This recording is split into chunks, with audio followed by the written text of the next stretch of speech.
हरिः ओम तत्सत्। श्री गणेशाय नमः। श्रीमद्भागवत महापुराणम तृतीय स्कंदः अथ प्रथमो अध्यायः। उद्धव और विदुर जी की भेंट। श्री सुखदेव जी ने कहा, परीक्षित, जो बात तुमने पूछी है वही पूर्व काल में अपने सुख समृद्धि से पूर्ण घर को छोड़कर वन में गए हुए विदुर जी ने भगवान श्री मैत्रेय जी से पूछी थी। जब सर्वेश्वर भगवान श्री कृष्ण पांडवों के दूत बनकर गए थे, तब वे दुर्योधन के महलों को छोड़कर उसी विदुर जी के घर में उसे अपना ही समझकर बिना बुलाए चले गए थे। राजा परीक्षित ने पूछा, प्रभु, यह तो बतलाइए कि भगवान मैत्रेय के साथ विदुर जी का समागम कहाँ और किस समय हुआ था। पवित्रात्मा विदुर ने महात्मा मैत्रेय जी से कोई साधारण प्रश्न नहीं किया होगा, क्योंकि उसे तो मैत्रेय जी जैसे साधु शिरोमणि ने अभिनंदन पूर्वक उत्तर देकर महिमान्वित किया था। श्री सुत जी कहते हैं, सर्वज्ञ श्री सुखदेव जी ने राजा परीक्षित के इस प्रकार पूछने पर अति प्रसन्न होकर कहा, सुनो परीक्षित, यह उन दिनों की बात है जब अंधे राजा धृतराष्ट्र ने अन्यायपूर्वक अपने दुष्ट पुत्रों का पालन पोषण करते हुए अपने छोटे भाई पांडु के अनाथ बालकों को लाक्षा भवन में भेजकर आग लगवा दी। जब उनकी पुत्रवधू और महाराज युधिष्ठिर की पटरानी द्रौपदी के केश दुशासन ने भरी सभा में खींचे, उस समय द्रौपदी की आंखों से आंसुओं की धारा बह चली और उस प्रवाह से उसके वक्षस्थल पर लगा हुआ केशर भी बह चला। किंतु धृतराष्ट्र ने अपने पुत्र को उस कुकर्म से नहीं रोका। दुर्योधन ने सत्यपरायण और भोले भाले युधिष्ठिर का राज्य जुए में अन्याय से जीत लिया और उन्हें वन में निकाल दिया। किंतु वन से लौटने पर प्रतिज्ञा अनुसार जब उन्होंने अपने न्यायोचित पैतृक भाग मांगा, तब भी मोहवश उन्होंने उन अजात शत्रु युधिष्ठिर को उनका हिस्सा नहीं दिया। महाराज युधिष्ठिर के भेजने पर जब जगत गुरु भगवान श्री कृष्ण ने कौरवों की सभा में हित भरे सुमधुर वचन कहे, जो भीष्मादि सज्जनों को अमृत से लगे, पर कुरुराज ने उनके कथन को कुछ भी नहीं आदर दिया। देते कैसे, उनके तो सारे पुण्य नष्ट हो चुके थे। फिर जब सलाह के लिए विदुर जी को बुलाया गया, तब मंत्रियों में श्रेष्ठ विदुर जी ने राज्यसभा में जाकर बड़े भाई धृतराष्ट्र के पूछने पर उन्हें वह सम्मति दी जिसे नीति शास्त्र के जानने वाले पुरुष विदुर नीति कहते हैं। उन्होंने कहा, महाराज, आप अजात शत्रु महात्मा युधिष्ठिर को उनका हिस्सा दे दीजिए। वे आपके न सहने योग्य अपराध को भी सह रहे हैं। भीम रूप काले नाग से तो आप भी बहुत डरते हैं। देखिए, वह अपने छोटे भाइयों के सहित बदला लेने के लिए बड़े क्रोध से फुफकारे मार रहा है। आपको पता नहीं, भगवान श्री कृष्ण ने पांडवों को अपना लिया है। वे यदुवीरों के आराध्य देव इस समय अपनी राजधानी द्वारकापुरी में विराजमान हैं। उन्होंने पृथ्वी के सभी बड़े बड़े राजाओं को अपने अधीन कर लिया है तथा ब्राह्मण और देवता भी उनके ही पक्ष में हैं, जिसे आप पुत्र मानकर पाल रहे हैं तथा जिसकी हाँ में हाँ भी मिलाते जा रहे हैं। उस दुर्योधन के रूप में तो मूर्तिमान दोष ही आपके घर में घुसा बैठा है। यह तो साक्षात भगवान श्री कृष्ण से द्वेष करने वाला है। इसी के कारण आप भगवान श्री कृष्ण से विमुख होकर श्रीहीन हो रहे हैं। अतएव यदि आप अपने कुल की कुशल चाहते हैं तो इस दुष्ट को तुरंत ही त्याग दीजिए। विदुर जी का ऐसा सुंदर स्वभाव था कि साधुजन भी उसे प्राप्त करने की इच्छा करते थे, किंतु उनकी यह बात सुनते ही कर्ण, दुशासन और शकुनि के सहित दुर्योधन के होठ अत्यंत क्रोधित से फड़कने लगे और उसने उनका तिरस्कार करते हुए कहा, अरे, इस कुटिल दासी पुत्र को यहाँ किसने बुलाया है? यह जिनके टुकड़े खा खा कर जीता है, उन्हीं के प्रतिकूल होकर शत्रु का काम बनाना चाहता है। इसके प्राण तो मत लो, परंतु इसे हमारे नगर से तुरंत बाहर निकाल दो। भाई के सामने ही कानों में बाण के समान लगने वाले इन अत्यंत कठोर वचनों से मर्माहत होकर भी विदुर जी ने कुछ बुरा न माना और भगवान की माया को प्रबल समझकर अपना धनुष राजद्वार पर रख वे हस्तिनापुर से चल दिए। कौरवों को विदुर जैसे महात्मा बड़े पुण्य से प्राप्त हुए थे। वे इतिहासपुर में चलकर पुण्य करने की इच्छा से भूमंडल में तीर्थपात भगवान के क्षेत्रों में विचरने लगे, जहाँ भगवान श्री हरि, ब्रह्मा, रुद्र, अनंत आदि अनेकों मूर्तियों के रूप में विराजमान है। जहाँ जहाँ भगवान की प्रतिमाओं से सुशोभित तीर्थस्थान, नगर, पवित्र वन, पर्वत निकुंज और निर्मल जल से भरे हुए नदी सरोवर आदि थे, उन सभी स्थानों में वे अकेले ही विचरते रहे। वे अवधूत वेश में स्वच्छंदता पूर्वक पृथ्वी पर विचरते थे, जिससे आत्मीय जन उन्हें पहचान न सके।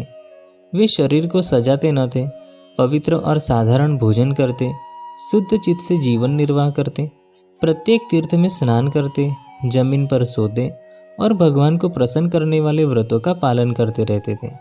इस प्रकार भारतवर्ष में ही विचरते विचरते जब तक वे प्रभास क्षेत्र में पहुँचे, तब तक भगवान श्री कृष्ण की सहायता से महाराज युधिष्ठिर पृथ्वी का एक छत्र अखंड राज्य करने लगे थे। वहाँ उन्होंने अपने कौरव बंधुओं के विनाश का समाचार सुना, जो आपस की कलह के कारण परस्पर लड़ भिड़ कर उसी प्रकार नष्ट हो गए थे, जैसे अपनी ही रगड़ से उत्पन्न हुए आग से बांसों का सारा जंगल जलकर खाक हो जाता है। यह सुनकर वे शोक करते हुए चुपचाप सरस्वती के तीर पर आए। वहाँ उन्होंने चित्र, उष्णा, मनु, पृथु, अग्नि, असित, वायु, सुदास, गौ, गु और श्राद्ध देव के नामों से प्रसिद्ध 11 तीर्थों का सेवन किया। इनके सिवा पृथ्वी में ब्राह्मण और देवताओं के स्थापित किए हुए जो भगवान श्री विष्णु के और भी अनेकों मंदिर थे, जिनके शिखरों पर भगवान के प्रधान आयुध चक्र के चिन्ह थे और जिनके दर्शन मात्र से भगवान श्री कृष्ण का स्मरण हो आता था, उनका भी सेवन किया। वहाँ से चलकर वे धन धान्य पूर्ण सौराष्ट्र, सौवीर, मत्स्य और कुरुजांगल आदि देशों में होते हुए जब कुछ दिनों में यमुना तट पर पहुँचे, तब वहाँ उन्होंने परम भागवत श्री उद्धव जी का दर्शन किया। वे भगवान श्री कृष्ण के प्रख्यात सेवक और अत्यंत शांत स्वभाव थे। वे पहले बृहस्पति जी के शिष्य रह चुके थे।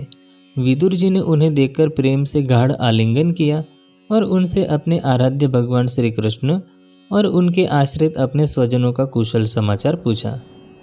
विदुर जी कहने लगे, उद्धव जी, पुराण पुरुष बलराम जी और भगवान श्री कृष्ण ने अपने ही नाभि कमल से उत्पन्न हुए ब्रह्मा जी की प्रार्थना से इस जगत में अवतार लिया है। वे पृथ्वी का भार उतारकर सबको आनंद देते हुए अब श्री वसुदेव जी के घर कुशल से रह रहे हैं ना। प्रियवर, हम कुरुवंशियों के परम सुहृद और पूज्य वसुदेव जी, जो पिता के समान उदारतापूर्वक अपनी कुंती आदि बहनों को उनके स्वामियों का संतोष कराते हुए उनकी सभी मनचाही वस्तुएं देते आए हैं, आनंद पूर्वक से तो है ना। प्यारे उद्धव जी, यादवों के सेनापति वीरवर प्रद्युम्न जी तो प्रसन्न है ना, जो पूर्व जन्म में कामदेव थे तथा जिन्हें देवी रुक्मिणी जी ने ब्राह्मणों की आराधना करके भगवान से प्राप्त किया था।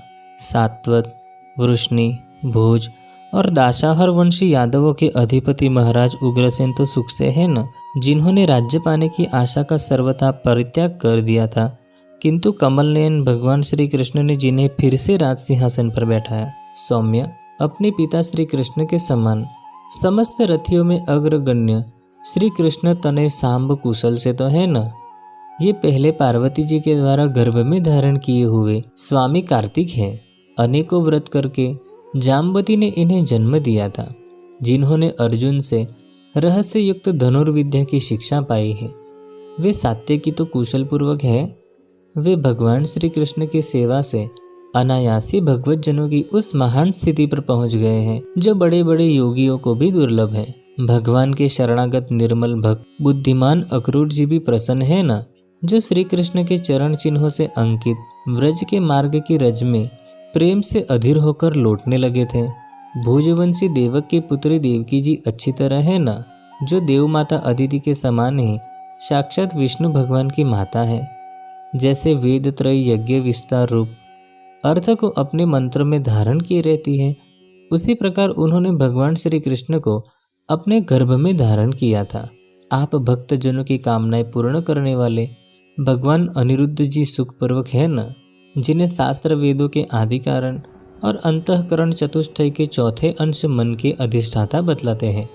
सौम्य स्वभाव उद्धव जी, अपने हृदयेश्वर भगवान श्री कृष्ण का अनन्य भाव से अनुसरण करने वाले जो हृदिक, सत्य, भामानंदन, चारों देशन और गद आदि अन्य भगवान के पुत्र हैं, वे सब भी कुशल पूर्वक तो है न।